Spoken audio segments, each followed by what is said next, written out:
अखिल भारतीय तृणमूल कांग्रेस ने हमेशा एक बात कहा और वो है कि भारतीय जनता पार्टी बंगाल के विरुद्ध बोलेगी, करेगी और ये अपने आप को जमींदार समझते हैं। ये बात प्रमाणित हो चुका है। अब देखिए बंगाल बीजेपी और केंद्र में जो सरकार है भाजपा की, उसकी दुस्साहस देखिए।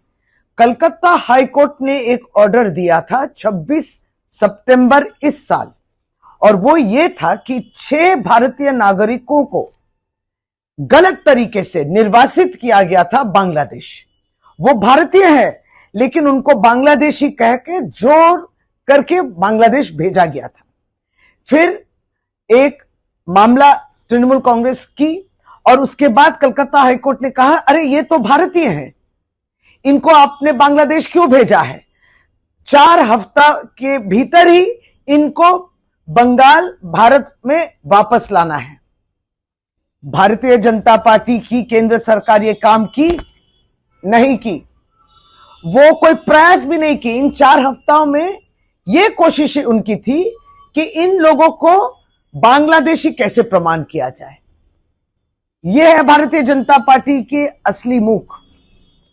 बांग्लादेश के हाईकोर्ट ने भी भारतीय जो दूतावास है ढाका में, उनसे भी कहा कि ये लोग जिसको आपने बांग्लादेश भेजा है ये बांग्लादेशी नहीं है, ये भारतीय नागरिक हैं, इनको वापस ले जाने का प्रयास कीजिए, ढाका में उन्होंने कहा।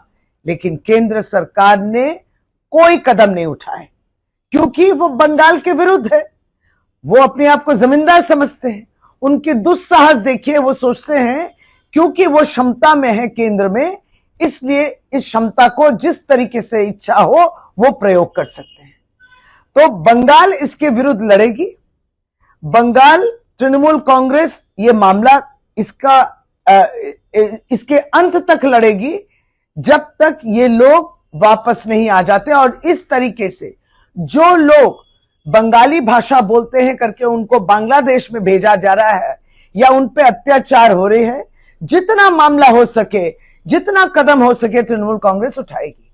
लेकिन तृणमूल कांग्रेस के तरफ से बंगाल के लोगों को यही बोलना है, बंगाल की जनता को देखिए 2026 का निर्वाचन आ रहा है, इस मुद्दे को भी सामने रखे हम लोग दोबारा उनके सामने यह प्रमाणित करेंगे कि भारतीय जनता पार्टी बंगाल के विरुद्ध काम कर रही है, बंगाल की अच्छाई नहीं चाहती है और वो बंगाल विरुद्ध है, जमींदार जिसको कहते हैं वो जमींदार है।